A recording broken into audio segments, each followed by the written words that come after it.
Biblia izungumzi utajiri ni dhambi. The Bible not say the richness is utajiri sio dhambi. The richness is not sin. Utajiri ni neema ambayo Mungu ametuachilia tuipate. The richness is the grace of God. Lakini anazungumziwa tajiri aliyeishi kwa anasa. But he is talking about the rich who live with. Unaweza ukawa tajiri na ukawa ni mtu wa Mungu vizuri. So you be a rich and sometimes you be. Lakini Biblia inakataza uwe tajiri kwa fedha ya anasa na kwa fedha isiyo halali. But the Bible refused to have money and live in luxury life.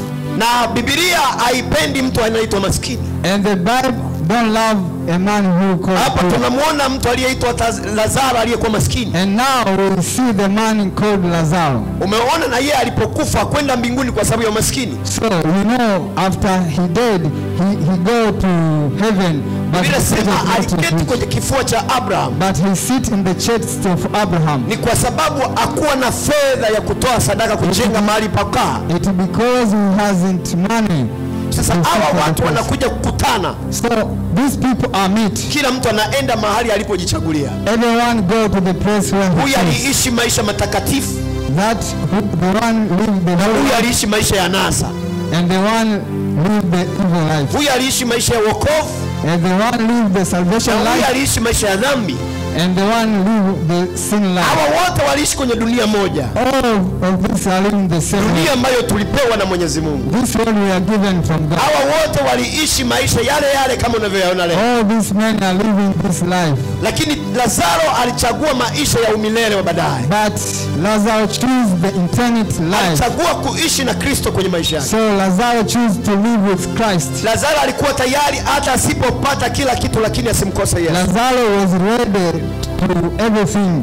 Lazaro aliishi maisha ya kujiandaa kwa ajili ya kesho yake. Lazarus lived the life to get ready about tomorrow. Hakubali kuishi maisha ya dhambi. He refused to live a sinless life. Alijinyima kwa kila kitu ambacho anakijua ni cha anasa. He humbled himself from alimkataa mtu anaitwa mzinifu. So he refused to adultery. Alikataa wizi. He refused theft. Alikataa uongo. He refused a liar. Alikuwa tayari ale chakula kilichosalia kwa tajiri. He was ready to eat the food kaenda ale chakula ambacho si cha halali.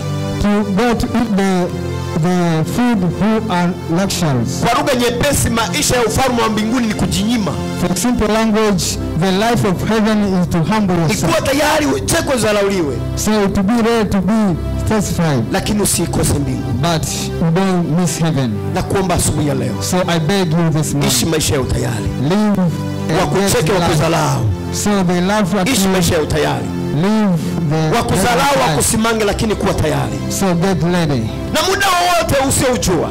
Any time you never know. Unaondoka duniani. You are going from this world. Utakapokwenda. So where you go? Ni mahali ambapo ulichagua kabla ya kufa. It is a place where you choose before death. So live the good life. Ishi maisha ya utayari.